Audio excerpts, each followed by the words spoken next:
juriste consultant et formateur en droit. C'est bien cela? Oui. Bonsoir, M. Mbo. C'est vraiment un grand plaisir pour revenir une nouvelle fois au niveau de l'émission L'Essentiel. Ce n'est pas pour la première fois qu'on venait de le dire. Et comme vous venez de le dire, c'est important de revenir sur les faits séants qui ont marqué l'actualité, particulièrement donc, concernant le Magal de Touba et également sur le plan politique, nous y reviendrons. Et comme vous venez de le dire, c'est toujours un grand plaisir à travers l'essentiel. Je pense que tous les Sénégalais, aussi bien ou bien également les étrangers, de près ou de loin, qui sont en train de suivre l'émission L'Essentiel, vraiment, nous vous disons bonsoir. Alors, bonsoir à tous les Sénégalais d'ici et d'ailleurs, et particulièrement les Sénégalais de la diaspora qui n'en ratent jamais l'occasion de suivre l'émission L'Essentiel, l'information XXL, pour reprendre les mots de Nene Aïcha. Et je rappelle que vous pouvez nous suivre sur YouTube, groupe des médias, mais également sur la page Sen TV officielle. Retenez, c'est sur Facebook. Alors, Mademba Ramadadja, journaliste, analyste politique, un ami et un confrère, bonsoir. Bonsoir Abdoulaye Mbo, bonsoir mes co-débatteurs, bonsoir aux téléspectateurs de la Sen TV. C'est toujours avec un plaisir qu'on retrouve le plateau, surtout celui de l'Essentiel. Merci à vous et chers téléspectateurs, vous l'aurez compris, nous sommes au lendemain du Grand Magal de Touba, mais également jour de l'inauguration de la cérémonie officielle de cet événement religieux, grandeur nature, vraiment qui mobilise chaque année des millions de fidèles de tous bords au niveau de la ville sainte de Touba. Et nous avons entendu aujourd'hui le discours prononcé par Seigne Mountakha Bassirou Mbacké à travers son porte-parole, Seigne Abdou Khadre Mbacké, qui a eu à dire, Maguette Ngom, qu'il nous faut aller véritablement vers l'unité, je dis bien l'unité de tous les musulmans du Sénégal, parce qu'en réalité, c'est le fondement essentiel pour bâtir un Sénégal de paix. Votre analyse? Merci beaucoup, M. Mbo. Je pense que le discours de Seigne Abdou Khadre, qui porte la parole du Khalife général des Mourides, est un discours qui a été pertinent, parce qu'il est fondé d'abord sur l'unité et le rassemblement des musulmans du Sénégal, mais aussi la cohabitation avec les autres religions, comme les chrétiens et autres.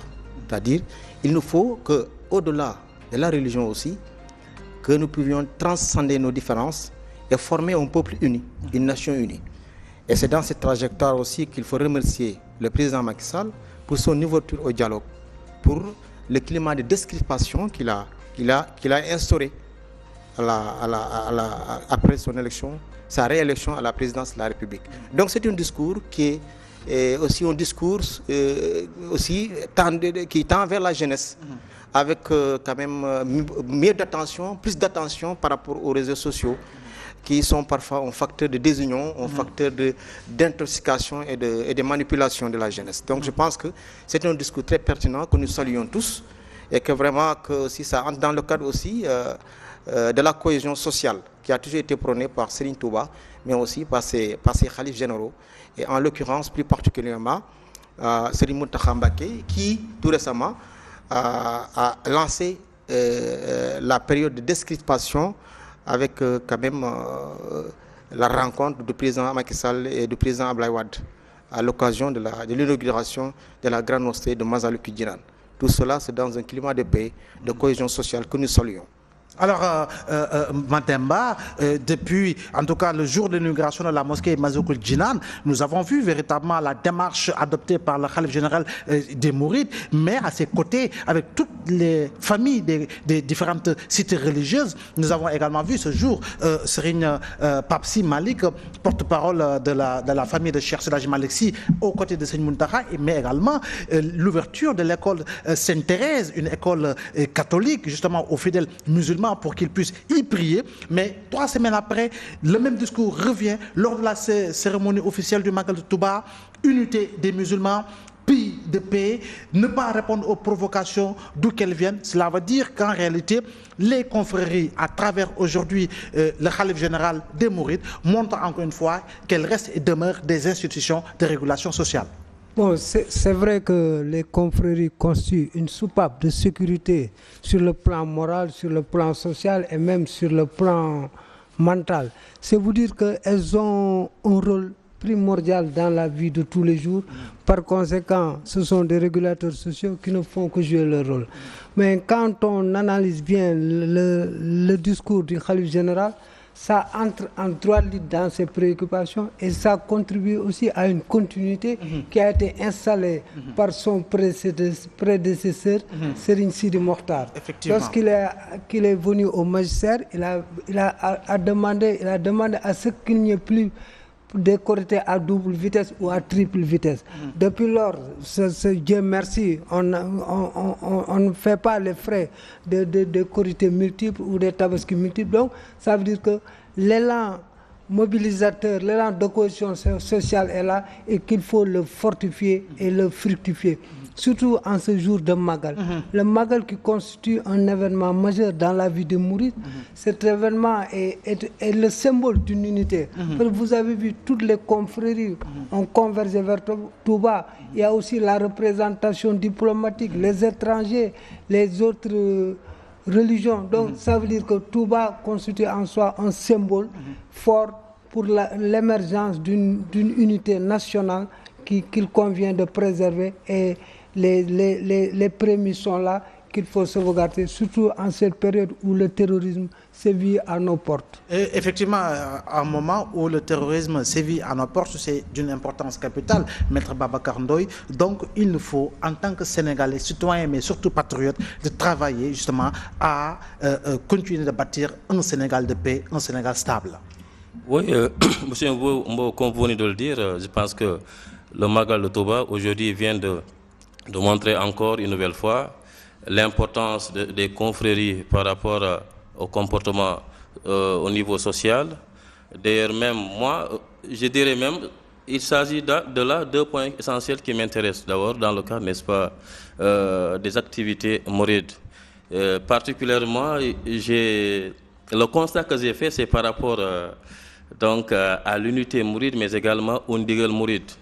Et quand je parle d'unité mouride, c'est par rapport au déterminisme, n'est-ce pas, des fidèles musulmans et des fidèles mourides, qui, dans la plupart des actions, dans la plupart également des objectifs qui sont fixés, particulièrement, chacun se démène pour arriver, n'est-ce pas, à un objectif commun.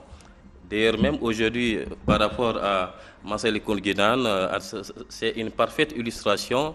On a vu que tous les fidèles musulmans, particulièrement les mourides, il y a des participations tous azimuts.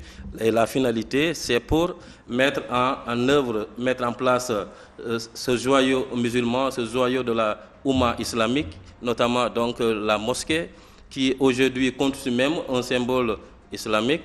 Et également, on a vu également l'importance de cette rencontre, parce qu'on a vu qu'également, à travers cette rencontre,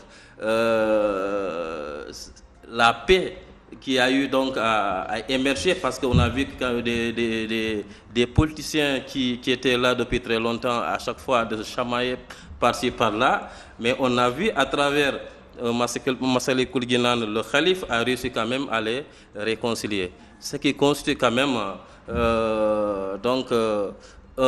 une image très forte, mais également en tout cas un discours très fort par rapport à la cohésion sociale. Donc ce qui veut dire, malgré cette diversité par rapport à la confrérie, mais on sait très bien que nous tous nous sommes des musulmans, et que également dans ce sens-là, tout un chacun de nous doit tout faire pour quand même maintenir donc cette paix, maintenir donc ce cadre donc de cohésion. Et par rapport également au Ndigal, moi personnellement, j'ai fait un constat. Le constat, c'est par rapport donc à l'acceptation de la soumission, l'éducation également du talibé mouride dans ce sens-là. Et aujourd'hui, par rapport au discours de la cérémonie donc, de clôture au niveau de Touba, on a vu que le calife, à travers le porte-parole, n'est-ce pas, on a mis l'accent sur l'éducation. Ce qui veut dire aujourd'hui, l'éducation a une place très fondamentale dans la vie d'une nation. Donc, ce qui veut dire aujourd'hui, d'ailleurs même, il y a souvent donc des propos donc d'un doctrinaire qui dit souvent, donc, dis-moi ta jeunesse et je dirai l'avenir de ton pays. Donc, ce qui veut dire aujourd'hui, on doit tout mettre l'accent sur l'éducation si vraiment on veut s'engager dans le cadre, n'est-ce pas, d'un développement durable, un développement où vraiment on va mettre l'accent sur l'éducation. Parce que les mentalités, si aujourd'hui, donc il y a un manque de développement par rapport à la mentalité, difficile pour s'engager dans un cadre, n'est-ce pas, de développement. Et là, je considère dans ce sens-là, l'absence d'éducation, là vraiment, met en place, n'est-ce pas, donc la présence de chimères. Et à ce niveau, vraiment, ce n'est pas ce qu'on souhaite. Il faut à chaque fois mettre l'accent sur l'éducation si vraiment on veut voir notre pays, le Sénégal, vraiment connaître une croissance économique, une croissance socio-culturelle dans ce sens-là. Alors, Maguette Ngom, par rapport à cela, on se rend compte qu'à chaque événement religieux comme le Magal, c'est la ferveur, c'est des millions de fidèles qui se déplacent. Mais après le Magal, on a l'impression qu'une majorité justement de Sénégalais revient pour adopter justement les mauvais comportements. On le sent à travers surtout cette indiscipline notoire, notée, excusez-moi du terme, mais au niveau des réseaux sociaux, parce qu'il faut oser en parler. Merci beaucoup, M. Mbow. Moi, je pense qu'il faut se réjouir de ces discours, parce que, vous savez, les confréries religieuses, les confréries au Sénégal constituent le ciment unitaire de notre nation. Et par conséquent, à l'occasion, il faut quand même parler aux fidèles. C'est vrai que vous avez parlé d'indiscipline. C'est vrai que, par rapport à ça aussi, je pense que, je l'ai dit tout à l'heure, notre grand défi, c'est l'éducation. Et par rapport à cela, le président Macky Sall, l'une de ses initiatives majeures, la première d'ailleurs, c'est l'éducation qui va se consacrer, l'éducation, la formation pour l'employabilité des jeunes à travers la santé, les arts, la culture et le sport. Je pense que donc, par rapport à cela, le président Macky Sall a pris le devant parce qu'une jeunesse bien formée, une jeunesse bien éduquée, si on a une jeunesse bien formée, une jeunesse bien éduquée, je pense qu'ils n'auront pas le temps de mettre dans des situations d'indiscipline. Et si on a une jeunesse bien éduquée, bien formée, et du point de vue civique, parce que aussi par rapport à cela aussi, il y a l'inclusion de la citoyenneté qui permet à la jeunesse aussi de comprendre et d'être citoyenne, et d'être responsable aussi de ses actes et de ses comportements. Et je pense qu'avec l'éducation, la formation, nous espérons quand même conjugué au discours des chefs religieux qui sont bien écoutés au Sénégal, nous espérons avoir une jeunesse vraiment qui va se tourner vers l'essentiel, vers la transformation économique et sociale dont elle est la seule qui aujourd'hui porteuse. Parce que, comme tu le disais tout à l'heure, dis-moi quelle jeunesse tu as, je te dirai quel avenir ton pays aura. Je pense que donc, si nous le fondons sur ces deux, cela, l'éducation civique, parce que je le dis souvent, à défaut d'un service militaire obligatoire, il faudrait quand même qu'aujourd'hui, qu'on lance l'éducation civique, qui doit être un comportement. Parce que c'est dans l'action qu'on construit la citoyenneté. Je pense que si dans l'action, dans les œuvres, dans la formation, dans l'éducation, mais ça aussi dans les actions, dans les initiatives citoyennes, comme le nettoyage, comme le set-settle, c'est dans ces actions-là qu'on peut concevoir des citoyens, des Sénégalais bien éduqués, bien formés, des très bons citoyens. Je pense que c'est cela. À défaut donc d'une formation militaire obligatoire, aujourd'hui, il serait nécessaire quand même d'éduquer, d'introduire l'instruction civique, l'éducation civique dans les programmes, même jusqu'à l'université. Parce que ne serait-ce que ça construit un déclic chez l'individu pour comprendre.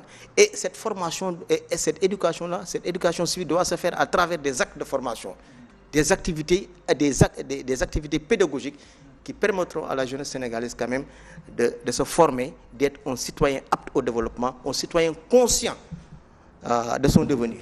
Je pense que tout cela quand même, ça aiguise la réflexion du point de vue aussi au niveau des autorités, mais aussi au niveau des Sénégalais en tant qu'intellectuels, en tant que citoyens. Comment maintenant aujourd'hui combiner ces discours moralisateurs et qui sont très bien amenés par nos chefs religieux, comment le combiner avec l'action que le gouvernement doit faire du point de vue des programmes? Et là, par rapport à ça aussi, le président de la République a consacré l'une de ses initiatives majeures, à savoir l'éducation, la formation. Et aussi, par rapport à ça aussi, il a fait quand même, il a lancé le débat. Et bientôt, le président va lancer une journée de set-settle parce qu'il a compris que la citoyenneté se construit dans l'action.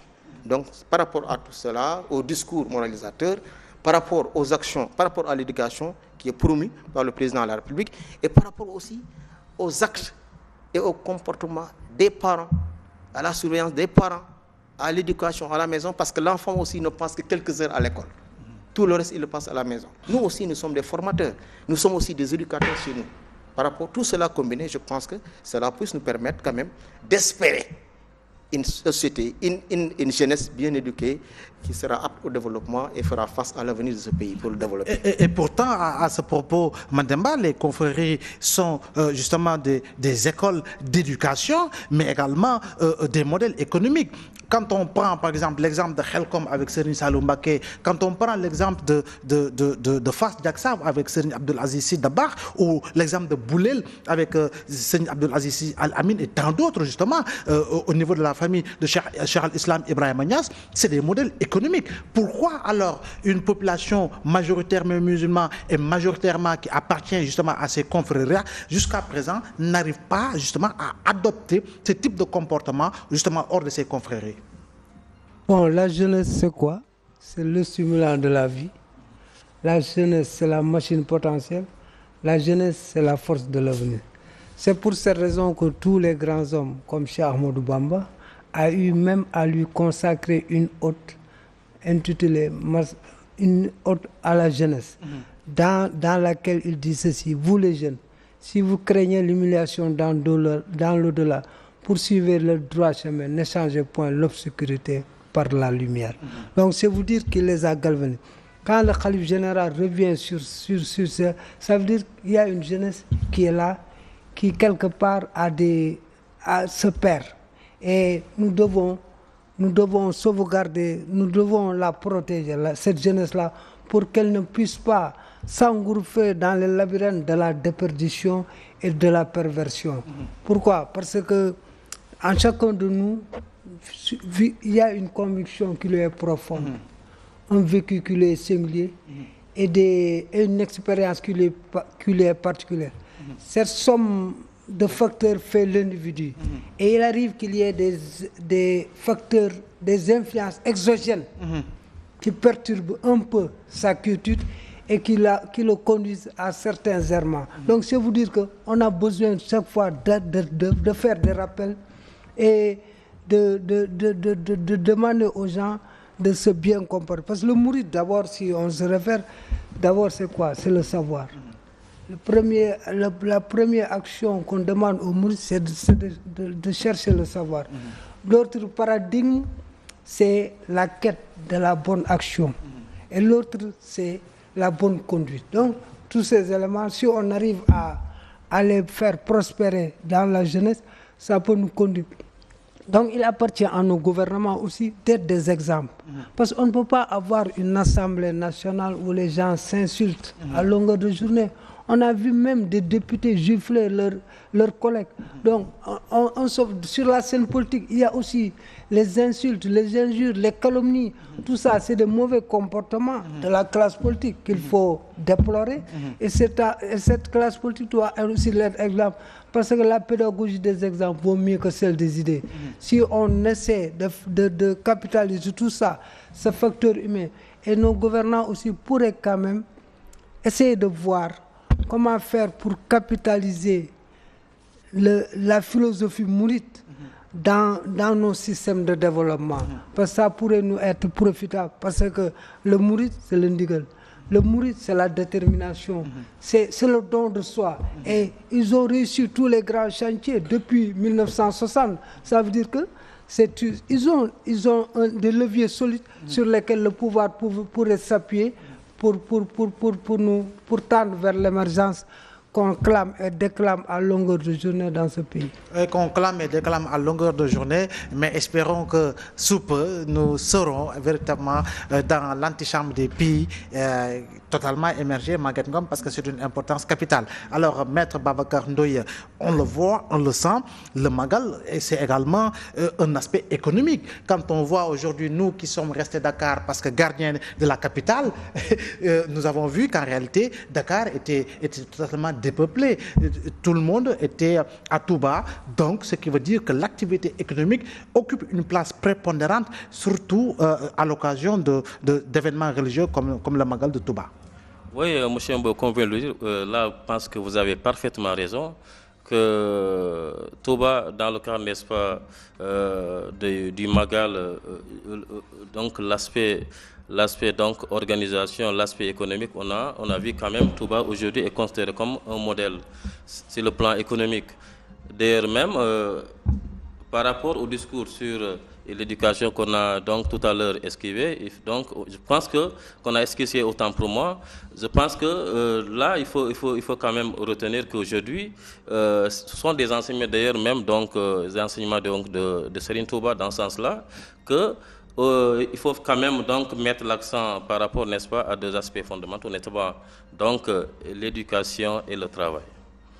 Ce qui veut dire il faut prendre même des exemples patents. Tout à l'heure, vous avez donné quelques exemples par rapport aux différentes confréries, notamment la présence de Dara, la présence également de terres agricoles qui sont donc utilisées dans le cadre, n'est-ce pas, de l'agriculture. D'ailleurs, même quand on prend en considération les fils de Serigne Touba, particulièrement, on voit que le plus souvent, chacun de ces fils de Serigne Touba dispose donc de Dara, mais également d'écoles. Ce qui veut dire, dans ce sens-là, donc l'enseignement qu'on peut tirer, c'est quoi? Chacun de nous doit se démoner dans ce sens-là, c'est-à-dire il faut travailler, beaucoup travailler dans ce sens-là, et au-delà du travail, il faut aller vers le savoir. Et donc, le travail, quand on parle de travail, là, il y a l'aspect économique qui émerge dans ce sens-là. Raison pour laquelle, aujourd'hui, on a vu que Touba est considéré aujourd'hui comme un réceptacle, parce qu'on voit qu'aujourd'hui, beaucoup se sont, n'est-ce pas, donc, sont partis à Touba. Et on voit que également, puisque Touba reçoit autant en termes, n'est-ce pas, donc de collectivité humaine, ce qui fait que le domaine commercial a quand même eu une place fondamentale. Et là aussi, ce que je veux attirer l'attention, c'est vrai qu'il y a des écrits qui sont là. Un professeur de l'université de Bambaye a eu à écrire un ouvrage dans ce sens-là. Et on a constaté que le Magal de Touba aujourd'hui, sur le plan économique, on voit les chiffres sont là à peu près vers 200 milliards qui sont souvent, n'est-ce pas, donc mis en évidence dans le cas, n'est-ce pas, de ce Magal-là. Donc ce qui veut dire aujourd'hui, il y a bel et bien l'aspect économique qui est là et qui est donc occasionné par donc le Magal de Touba, et beaucoup de commerçants sénégalais, c'est le moment opportun pour donc se faire de l'argent. Mais moi, ce que je vais quand même attirer l'attention, et là aussi c'est pour tout un chacun de nous, le plus souvent, ceux qui gagnent dans le cadre économique, je vois que ce sont les entreprises étrangères. Dans l'exemple aujourd'hui, dans le cas des hydrocarbures, quand il y a un Magal de Touba, vous savez très bien, Total, Shell, tout ça, voilà, donc le carburant, ce sont ces entreprises qui en bénéficient le plus. Au-delà de ça également, dans le cas, n'est-ce pas, des transports maritimes, on sait très bien que le Magal de Touba donc pousse le plus souvent donc les grands commerçants à importer. Pourquoi? Parce que c'est le Magal, parce qu'on a besoin, n'est-ce pas, la consommation donc augmente dans cet événement-là. Alors, l'occasion de cet événement, il y a donc donc je dirais, il y a autant, n'est-ce pas, de consommation, du point de vue, n'est-ce pas, des produits qui sont destinés à la consommation, ce qui fait que le plus souvent dans le transport maritime, on a vu quand même les entreprises françaises également bénéficient davantage. On sait très bien que Necotrans, il y a également Bolloré dans ce sens-là. Donc, ce qui veut dire il y en a autant. Dans le cadre de l'agroalimentaire, on a vu également les entreprises telles que Auchan et également tant d'autres. Ce qui veut dire, aujourd'hui, il faut quand même que nous pensons à essayer, n'est-ce pas, de mettre en place une économie où vraiment le Sénégal, et pour ne pas dire les nationaux, puissent sentir donc l'intérêt par rapport à ça. Parce que ce qu'on puisse retenir est que le plus souvent, les entreprises, les grandes entreprises quand même bénéficient davantage. Et là, par exemple, les transformations, tout à l'heure, donc, mon collègue Mouchangom a parlé donc, de la notion de transformation, c'est l'industrie. Et on a besoin de ça, essayer d'appuyer d'ailleurs nos nationaux, pour ne pas dire donc nos citoyens, pour avoir des moyens, que ce soit des moyens financiers, que ce soit des moyens matériels, pour penser, n'est-ce pas, à la transformation des produits locaux et de consommer local. C'est ce que nous, quand même, nous attendons de nos autorités, d'accompagner, bien sûr, les citoyens dans ce sens-là. Tout à l'heure également, on a parlé de la question, n'est-ce pas, liée, n'est-ce pas, au travail. Parce que quand on parle de travail également, l'État aussi a une responsabilité dans ce sens-là. Il faut permettre également aux citoyens d'avoir, n'est-ce pas, la possibilité donc d'être dans le milieu professionnel. Et d'ailleurs, même quand on prend en considération le côté juridique, moi en tant que juriste consultant, je ne peux manquer quand même d'évoquer les textes. Quand on prend en considération la loi 97-17 du 1er décembre 1997, portant code du travail de la République du Sénégal, en son article 1er, alinéa 1er, nous dit que l'État du Sénégal, du moins c'est l'État quand même, doit essayer de permettre aux citoyens d'avoir un travail et de le conserver lorsqu'il a obtenu. Donc ce qui veut dire, là, c'est l'aspect politique gouvernementale par rapport à la création des conditions permettant aux citoyens d'avoir facilement, n'est-ce pas, des possibilités d'être actifs. Quand même, que pour être actif, quand même, il faut avoir des moyens. L'entrepreneuriat, c'est bon, mais vous savez très bien que quand on n'a pas les moyens, difficile de s'engager dans l'entrepreneuriat. On a vu également, lors de la campagne présidentielle, on a vu la mise en place d'une DER, ce qu'on a la direction de l'entrepreneuriat rapide. Mais là, je pense que ce n'était pas le moment opportun de mettre en place, n'est-ce pas, cette direction. Pourquoi? Je pense que le président de la République, Macky Sall, est là depuis 2012. Il ne faut pas attendre quand même qu'on se trouve dans une seconde phase pour penser à la jeunesse. Parce que d'ailleurs, même quand on regarde même du point de vue de l'électorat, on sait très bien que le président de la République, Macky Sall, a été élu pour la plupart par les jeunes. Pourquoi? Parce que les jeunes sont plus nombreux. Moi, je pense qu'aujourd'hui, les pouvoirs, les politiques, et je fais allusion aux autorités publiques, doivent mettre en place, n'est-ce pas, des politiques allant dans le sens de satisfaire la jeunesse, parce que la jeunesse constitue l'avenir de demain. On ne peut pas ignorer quand même la jeunesse dans ce sens-là. C'est pour toujours prendre exemple ou référence au niveau des confréries, pour rester carrément dans le débat, Maguette Ngom, ce qui voudrait dire qu'en réalité, au Sénégal, il est important, il est opportun et urgent justement que le discours que porte nos khalifs puisse être ressenti au niveau central, au niveau décisionnel. Je veux parler du président de la République, de son gouvernement, pour mettre en place des leviers économiques pouvant permettre justement aux Sénégalais de manière générale de pouvoir se sentir mieux Sénégalais. Merci beaucoup, Laï. Je pense que, comme le disaient les philosophes, primum vivere deinde philosophari. Je pense que mieux vivre avant de philosopher. Je pense que ces discours moralisateurs sont très bons, mais il est bon aussi de dire aux Sénégalais qu'après les fêtes religieuses, il faut retourner au travail. C'est que nous avons constaté aujourd'hui que Dakar est devenue une ville morte. Après les fêtes religieuses, le constat général, c'est quoi? Et que les Sénégalais ne vont pas au travail d'ici une semaine. Je pense aussi que dans ces discours, il serait bon de demander aux Sénégalais, une fois la fête religieuse terminée, de retourner au travail. Et ce n'est pas seulement Dakar, si vous allez dans les autres aussi, c'est la même situation que vous retrouvez. Donc c'est lamentable. Maintenant, pour ce qui concerne la jeunesse, je l'ai dit tout à l'heure, primum vivere deinde philosophari. Vivre d'abord avant de philosopher. Une jeunesse désœuvrée ne sera jamais une jeunesse de citoyenneté active. C'est dans ce cadre que le président Macky Sall, il a parlé tout à l'heure de la DER. Mais effectivement, il faut mettre la DER. Parce que les emplois, comment dirais-je, qui viennent de la fonction publique ne peuvent pas couvrir la demande. Il faut donc quand même que ceux qui sont demandeurs aujourd'hui soient producteurs d'emplois. C'est dans ce cadre que le président de la République a mis en place la DER. Mais la DER aussi sera accompagnée dès maintenant par la formation et l'encadrement pour que ceux qui sont des demandeurs d'emploi soient des créateurs d'emplois. Donc c'est dans ce sens que nous allons. Donc le président Macky Sall a mis, parce qu'on a parlé d'abord, parce que le modèle de Mouride, c'est la philosophie de l'action. Et il faut dire qu'aujourd'hui, que quand on parle de ce modèle de mouridisme aussi, il faudrait dire aussi qu'au niveau du gouvernement aussi, des efforts sont en train de faire pour que la jeunesse soit une jeunesse active et citoyenne. J'ai cité tout à l'heure l'entrepreneuriat rapide, la DER, mais aussi ce qui l'accompagne, à savoir la formation et l'encadrement, pour que ces derniers qui étaient des demandeurs d'emploi puissent devenir des créateurs d'emploi. Ça aussi, c'est important.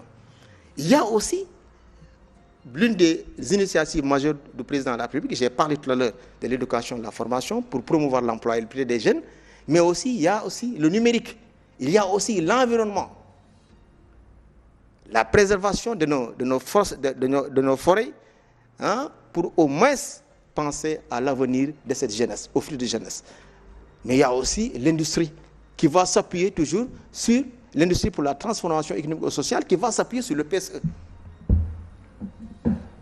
À part la cinquième, oui, je viens de citer la cinquième initiative, à part cette cinquième initiative, il y a quand même les 3 programmes sectoriels. Zéro bidonville, zéro déchet et ville créative. C'est ce qu'on appelle le 533. Autrement dit, 5 initiatives majeures, 3 programmes sectoriels dans une période de 5 ans, de 2019 à 2024. Je pense que donc aujourd'hui, le gouvernement est en train de traduire en acte cette volonté des chefs religieux de faire du Sénégal, hein, d'avoir une jeunesse sénégalaise active et citoyenne. Mais au-delà de cela aussi, il faudrait aussi que nous, parents, qu'on soit responsables. Parce que par rapport à l'éducation de nos enfants, pour parer à toute éventualité, parce que nous sommes dans un contexte de terrorisme mondial, pour parer à toute éventualité aussi, il faut qu'on ait parents, chaque parent aussi soit éducateur chez lui. Je l'ai dit tout à l'heure. Donc il ne suffit pas, le gouvernement seulement, ce que le gouvernement fait seulement ne suffit pas.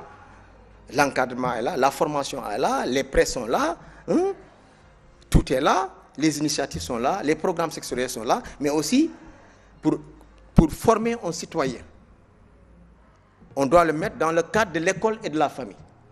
Il faudrait aussi que l'école et la famille jouent leurs responsabilités. Le président a une bonne vision. Il a un bon programme qui s'appuie sur le PSE. Donc je pense qu'aujourd'hui, le vœu des marabouts est pris en charge. Maintenant, pour ce qui concerne, quelqu'un l'a dit tout à l'heure, je pense que c'est Ndoye, dans un pays pauvre, il faut mettre en avant des leviers de développement. C'est important. Parce qu'il ne suffit pas. Parce que donc le mouridisme aujourd'hui, comme étant une philosophie, une école qui promeut l'action et la solidarité, je pense que ces exemples aujourd'hui aussi peuvent être utilisés par n'importe qui. La philosophie de Serigne Touba mérite d'être enseignée dans les écoles. C'est valable aussi pour celle de Cheikh Aladj Malissi, pour de Baye Niass. Tout ça, ce sont des philosophies qui méritent d'être enseignées dans les écoles. Parce que aussi, pour qu'une jeunesse soit citoyenne, pour que je sois bien éduqué aussi, il ne suffit pas tellement d'apprendre les fondamentaux. Mais il suffit aussi d'apprendre nos valeurs. Parce que les valeurs aussi, parce qu'aujourd'hui, qu'est-ce qu'on va à l'école? Je pense que parfois même, on a dans les programmes des valeurs qui sont contradictoires même à nos valeurs sociales. Et de ce point de vue, il est temps quand même qu'on promeut les valeurs, les philosophies de nos chefs religieux, qui sont de très bonnes philosophies. Parce que, à l'espace d'un temps record, Massalikul Jinaan a été construit entièrement par les mourides. Ça, quand même, sans une philosophie de l'action et de la solidarité, on n'aurait jamais arrivé à finaliser cette grande œuvre que nous avons, cette grande bâtisse que nous avons aujourd'hui au niveau de Dakar, et qui fait la fierté de tous les musulmans. Aujourd'hui, l'université de Touba est lancée. Bientôt aussi, on va terminer les travaux parce que la philosophie mouride, c'est la philosophie du travail. Donc, il est temps quand même que ces bonnes valeurs, que cette philosophie de nos marabouts soit enseignée dans les écoles. Que nous aussi, en tant que parents aussi, qu'on s'appuie sur ces valeurs, sur ces philosophies aussi, pour former nos enfants à la maison. C'est important, Madame Ba, mais on est à 59 ans d'accession à la souveraineté internationale. Le discours est toujours le même. Changement des curricula, mais jusqu'à présent, malheureusement, de l'élémentaire à l'université, on apprend rarement ou sur des bouts de phrases, justement, ces dignitaires religieux, mais également ces personnalités de la scène politique sénégalaise qui ont marqué l'histoire du Sénégal, que l'on ne connaît pas, que l'on ignore, parce qu'il suffit de faire un petit sondage à l'université, rare est l'étudiant qui pourra te dire qui est réellement Cheikh Anta Diop. Je vais vous raconter une anecdote qui va vous faire rire certainement, parce que j'avais rencontré un étudiant, je lui avais demandé qu'est-ce que vous retenez de Cheikh Anta Diop, qui est votre parrain. Il m'a dit, pas vous nice là quoi. C'est tout ce qui retient de Cheikh, pas vous nice là quoi. Donc ça veut dire que Cheikh Anta Diop, c'est grave, est un symbole fort dans la vie de l'homme. Mais malheureusement, Senghor l'a enterré vivant, Abdou Diouf l'a réhabilité, Maître Wade a raté l'occasion d'en faire son héros. Macky Sall nous promet des choses qu'il n'a pas encore réalisées. Parce que je me rappelle, en février 2018, lors d'un conseil intermédiaire, il avait dit il avait instruit au ministre que Tchaïtou serait réhabilité, ce qu'il n'a pas encore fait. Tchaïtou serait doté d'infrastructures, ce qui n'est pas encore fait. Et que l'enseignement, les œuvres de Cheikh Anta Diop seront enseignées dans... Nous sommes bientôt février, dans 2 ans. Donc cela fait 2 ans. Certainement, c'est dans les tiroirs qu'on l'a oublié. Donc ça veut dire qu'il n'y a pas cette volonté politique de faire de nos héros des exemples. Et malheureusement, ces gosses qui sont là n'ont pas de repères. Et quand l'individu n'a pas de repères, il se perd. Et quand il se perd, il est dans des dérives. Et ce qui entraîne souvent des comportements que l'on arrive difficilement à expliquer, et que des choses se passent dans ce pays, vous voyez l'insécurité et certains comportements qui sont importés par ce qu'on voit dans les réseaux sociaux, et tout cela fait un embrigo terrible, un désordre qu'il convient vraiment d'arrêter. Et sur ce rapport, il convient d'interpeller le ministre de l'Intérieur, qui a en charge les élections, mais aussi qui a en charge la sécurité publique des citoyens. Et c'est important, il nous faut aller dans le sens, peut-être qu'on attend justement que le professeur Iba Der Thiam et son équipe puissent terminer d'écrire l'histoire générale du Sénégal, malgré toutes les difficultés qu'il est, mais en tout cas la majorité des Sénégalais, j'en suis sûr, encouragent justement le professeur Thiam et son équipe à aller dans le sens l'écriture de l'histoire sénégalaise est une bonne chose. Bon, mais ce qu'il y a lieu de déplorer, c'est que quelque part la démarche a faussé l'ambition. Et on s'est trop soucié des foyers religieux. Une démarche, quand elle est scientifique, elle ne doit pas faire l'objet de friction ou d'une certaine peur. On l'assume. C'est des intellectuels. Ce n'est pas seulement Iba Der. Ils étaient 62 à assumer. Donc ils assument.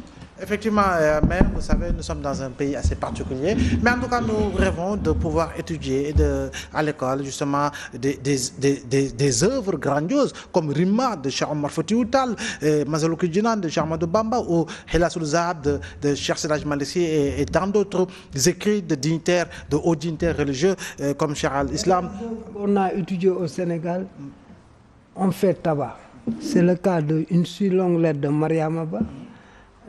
L'aventure ambiguë de Cheikh Amadou Kane. Ça veut dire que les Sénégalais sont merveilleux dans l'écriture, dans l'approche, dans les idées. Il faut les valoriser. Et justement, c'est des creusets de connaissances intarissables. Je rappelle que Cheikh Omar Foutiyou Tall, qui disait dans un de ses poèmes, Tatsikara al-Khafilin, rappelle aux gens insouciants de l'horreur du conflit entre frères musulmans, ce qui veut dire que si on l'inculque très tôt à nos enfants, ils sauront qu'en réalité, que nous sommes un pays indivisible et qu'il nous faut aller dans le sens de bâtir un Sénégal de paix, un Sénégal stable, mais surtout un Sénégal développé. À ce propos, Madame Ba, vous me permettrez de vous relancer, parce que l'autre sujet, au-delà du Magal, c'est également l'affaire Karim Wade. On a l'impression qu'il y a deux discours différents. Bon, l'affaire Karim Wade continue de faire des vagues. C'est très normal parce que Karim Wade constitue une patate qui a toujours été chaude entre les mains du pouvoir. Et sa libération a été entachée de nébulosité qu'il convient quand même, les énigmes ne sont pas encore déterminées. Et le président Abdoulaye Wade vit une tragédie. Tragédie en ce sens qu'un de ses fils est en train, il l'accuse quand même de torturer un de son fils biologique. Donc, depuis 7 ans, Maître Wade vit cette tragédie. Donc, ce qui l'intéresse, c'est que cette situation-là soit dénouée. Maintenant, il y a eu la grâce. La grâce présidentielle qui a été accordée à Karim fait partie de... J'ai bien aimé la formule du professeur agrégé en droit, Amsatou Sidibé, qui parle de curiosité juridique. Pourquoi? Parce qu'il n'existe aucune architecture juridictionnelle où un gracier est conditionné. Une grâce conditionnelle n'existe dans aucune architecture juridictionnelle au monde. On l'a connu avec Karim. Bon, et puis il y a eu aussi des clauses secrètes dans cette affaire. Il lui est interdit de se rendre au pays de sa mère, la France. Il lui est interdit de se rendre au pays de son père, le Sénégal. Il lui est aussi interdit de parler publiquement. Karim emploie des SMS, des WhatsApp, des Twitter pour s'adresser à un homme politique. Vous ne l'avez jamais vu faire une interview depuis qu'il a quitté le Sénégal. Donc tout ça, c'est des énigmes que Maître Wade veut qu'on les débloque. Et pour ce faire, donc, il a intérêt à discuter, à se retrouver avec Macky Sall.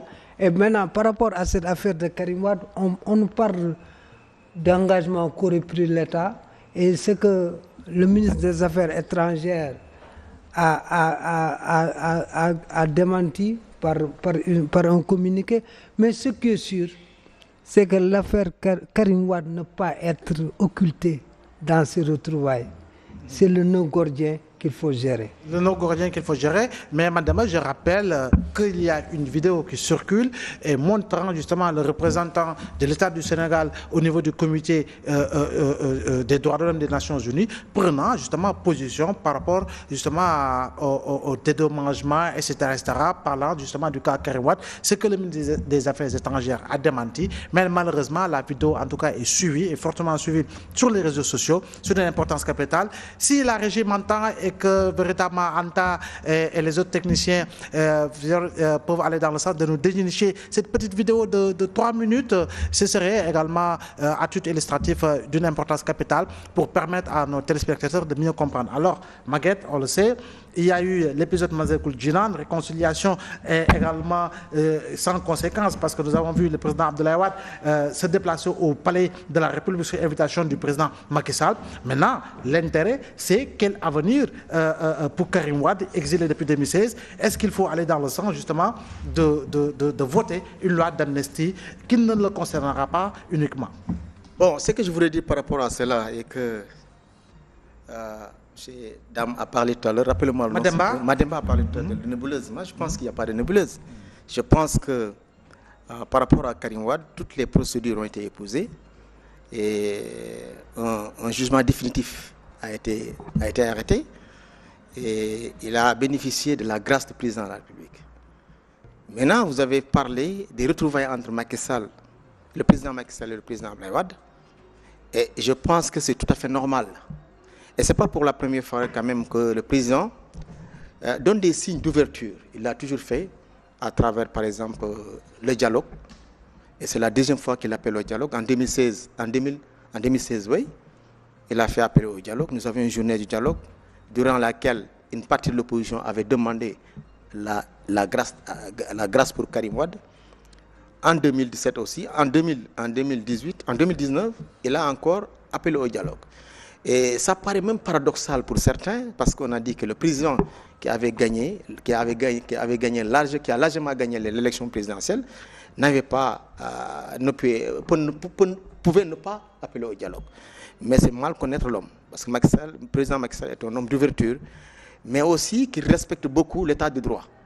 Je pense que vous parlez par exemple de, comment dirais-je, de la vidéo qui circule, mais ce que je peux dire par rapport à ce sujet,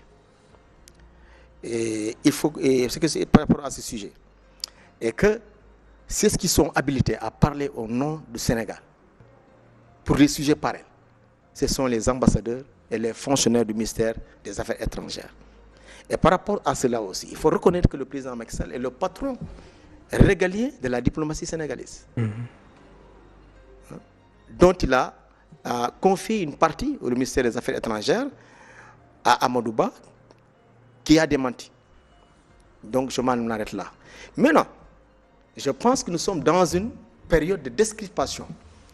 Dans le cadre de l'euphorie, de l'enthousiasme, quelqu'un peut dire des choses qui ne rêvent que de son imagination.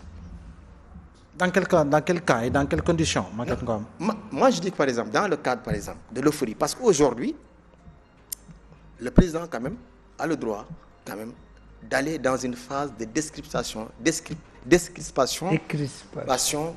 du climat social. C'est tout à fait normal. Parce que, quand même, pour bien travailler, il faut qu'il y ait la paix sociale.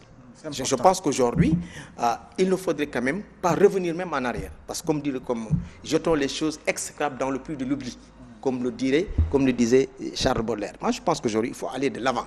Dans ce processus-là, de décrispation, dans ce processus de dialogue, je pense que tous les sujets sont abordés. Il n'y a pas de tabou. Chacun maintenant a le droit, par exemple, d'intervenir comme il l'entend. Et je pense que ce que le directeur de cabinet, le secrétaire d'État aux droits de l'homme a dit, je le mets dans le cadre de l'enthousiasme et de l'euphorie. Comment ça? Ah mais bien sûr, parce que quand le ministère des Affaires étrangères démentit, c'est parce que ce qu'il a dit, ce n'est pas officiel. Ça n'engage pas le gouvernement. Ça n'engage pas le gouvernement. Disons que nous sommes dans une diplomatie politique. Hein? Non, ce n'est pas une diplomatie politique. Bon. Nous sommes, attends, là, ce n'est pas une diplomatie politique. Moi, je pense que, mais dans tout système, il y a des brebis galeuses. Si cela relevait, par exemple, du gouvernement, mais Amadou Ba n'aurait pas démenti. Quand il démentit, c'est que ça ne relève pas du gouvernement. Je pense que Karim Wade est gracié. Et c'est après avoir épuisé toutes ses peines, je pense qu'on n'a torpillé aucun élément de l'état de droit. Maintenant, dans le cadre du processus de dialogue, de la concentration, de l'apaisement du climat social, tout est possible. Mais je pense que le président place là tout dans le cadre du respect de l'État, des principes et règles de l'État. Oui. Mais un gracié par principe est libre de ses paroles et de ses faits. Pourquoi vous avez senti la nécessité de le faire sortir du pays? Mais s'il demande Khalifa est gracié, il n'est pas sorti du pays. Mais s'il avait demandé de sortir... Non, il ne l'a jamais demandé. Ah non, attends. Alors, Maître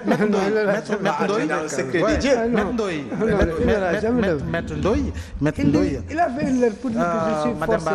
Oui, s'il vous plaît, Maître Ndoye, on le sait. Partout, en tout cas, Karim a perdu au Sénégal, mais sur le plan international, il a partout gagné, en tout cas face à l'État du Sénégal. Monsieur Mbo, s'il vous plaît, permettez-moi de regarder un tout petit peu sur le rétroviseur, faire une petite rétrospective par rapport au point précédent. Tout à l'heure, on parlait un peu, n'est-ce pas, du modèle Mouride par rapport au développement, donc par rapport à la croissance économique. Et également par rapport à nos figures emblématiques, notamment, comment dirais-je, Cheikh Anta Diop, également Sentouba et tant d'autres. Donc je pense qu'aujourd'hui, quand il s'agit de modèles, vraiment, on en a vraiment autant au Sénégal. D'ailleurs, je vois qu'aujourd'hui, le modèle économique mouride, ça peut servir d'exemple, n'est-ce pas, à l'État du Sénégal. Pourquoi je le dis? Au niveau des programmes de la seconde, voilà, jusqu'à la terminale, donc le plus souvent, on nous parle de Chine, de Mao Zedong, ainsi de suite, grand bond en avant, alors qu'en réalité, au Sénégal, on a des exemples, des modèles pourront nous servir, n'est-ce pas, de socle dans le cas, n'est-ce pas, des activités économiques. Je pense qu'il faut quand même revenir un peu donc, en arrière pour essayer de prendre en considération ce que nos ancêtres vraiment nous ont légué, notamment, n'est-ce pas, le cadre, les familles religieuses dans le cadre du travail. D'ailleurs même, il y a les écrits qui sont là, on dit souvent, travaille comme si tu n'allais mourir, tu n'allais jamais mourir, et prie comme si tu allais quitter aujourd'hui. Donc ce qui signifie aujourd'hui, il faut beaucoup travailler si vraiment on veut connaître notre pays, être sur les rails du développement. D'ailleurs, tout à l'heure, donc, M. Ngom a souligné le fait qu'au Sénégal, on donne un jour de férié par rapport au Magal de Touba, ou bien dans une autre, n'est-ce pas, quand même, confrérie. Le plus souvent, on donne une journée de férié et les Sénégalais en font quand même beaucoup de jours. Donc, ce qui veut dire il y a toujours un ralenti par rapport au travail. Alors qu'aujourd'hui, pour réussir dans tout projet, il faut travailler davantage, beaucoup travailler. C'est important. Okay. Maintenant, quand on revient par rapport à l'affaire Karim Wade, très rapidement, je pense qu'aujourd'hui, il faut savoir que moi, la lecture que je fais de la rencontre de Massaly Kourguinan entre Macky Sall et le président Macky Sall et le président Abdoulaye Wade, deux points m'intéressent. Un point politique et un point également institutionnel. Maintenant, tout à l'heure, vous avez parlé, n'est-ce pas, le fait que Karim Wade, sur le plan international, a eu à gagner un peu la bataille là-dessus. D'abord, il faut savoir que dans le cadre de l'ONU, on a le Conseil de l'ONU, on a également des comités. Mais il faut savoir que, d'abord, le Conseil, ce qui ressort du Conseil, le plus souvent, ça engage les États ayant ratifié, n'est-ce pas, par exemple, les conventions. Mais concernant les comités, ce sont seulement, c'est pas des décisions qui engagent directement l'État du Sénégal, il faut le savoir. Maintenant, il faut aussi savoir que, d'abord, sur le plan politique, le premier point, on sait très bien qu'au départ, le président de la République, Macky Sall et Abdoulaye Wade, ils ont eu donc à travailler ensemble pendant des années. Jusqu'à ce que, lorsqu'il était président de l'Assemblée nationale, il a été sommé, n'est-ce pas, de quitter de manière vraiment difficile à accepter. C'est ce qui a fait aujourd'hui Macky Sall a travaillé jusqu'à devenir aujourd'hui président. Et on a vu quand même, lorsqu'il est devenu président, et là, moi je considère que c'est plus un règlement de compte que vraiment un engagement dans le fait de traquer des personnes qu'on considère étant responsables, n'est-ce pas, d'enrichissement illicite. Parce que dans ce cadre-là, d'ailleurs même l'affaire Karim Wade, on a vu que la CREI, on a vu une liste assez longue de personnes qui étaient citées. Mais à la fin, on a vu qu'une seule personne a été poursuivie et condamnée définitivement. Et finalement, on a vu qu'aujourd'hui,